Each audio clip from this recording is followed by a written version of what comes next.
What is education supposed to do?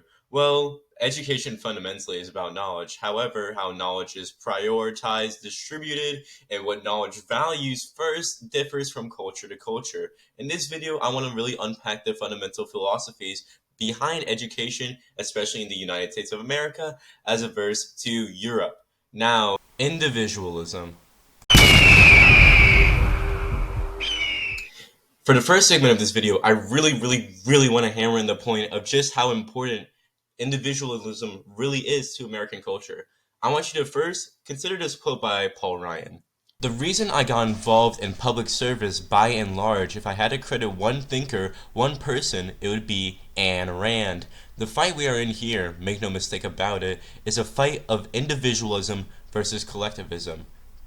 This quote, even though directly taken from a conservative Speaker of the House and commentator, is very paramount to just how focused and how important it is to a lot of Americans, especially politicians, individualism really is. When it's taken to the point where individualism as a philosophical idea is something that it's necessary to protect in order to protect American values against this idea of collectivism that might be more paramount or more normal in other places, is just really exemplary of how important it is to us. This quote really puts it into picture. Now, for another thing, effects of individualism. No secret that America is an absolute cultural powerhouse when it comes on the international stage, especially when it comes to fashion, teen culture, music, and sports. We are simply extremely dominant. And I attributed this to our education system and our culture fundamental values. Individualism makes it so an individual, one person, can really put a foothold on the world stage when it comes to having a really good idea or having some really good craft or having a really good song. It could be really in any form. It promotes talent, and that's very good. Now, there are downsides to this, obviously, but let's focus on the good sides. Now, I'm going to show you some graphs of just how dominant we are. Now, let's consider something like the Billboard Top 100. You need to imagine just how many these artists are all American. And let's look at something like the Olympics, for example, another world stage where everyone gets to compete, but it seems that the United States of America is again extremely dominant, even with countries that have significantly more population than us. I again attribute this to our cultural values. Now, this doesn't necessarily mean that we're the best country in the world just because of these simple facts, but does mean that there's something that applies differently when it comes to our culture and our values compared to other countries and their values, if that makes sense. Utilitarianism.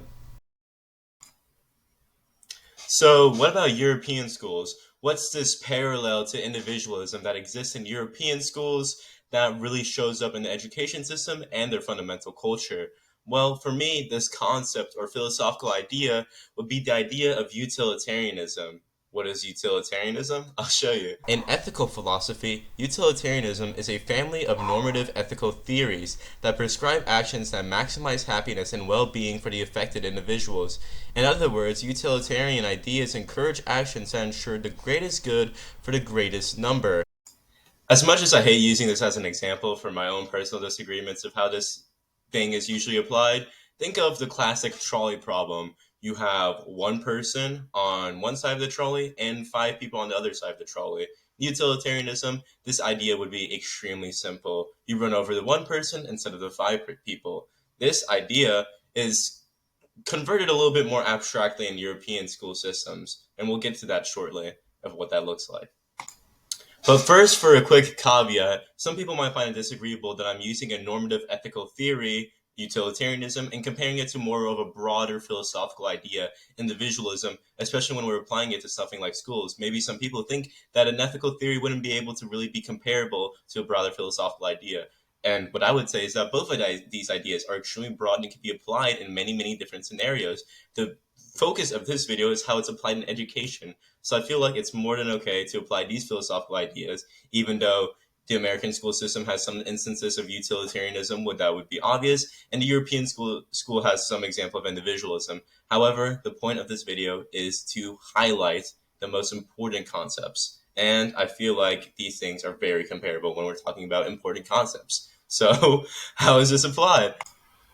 To really see this, let's loop back to our very first initial question. What is education really supposed to do?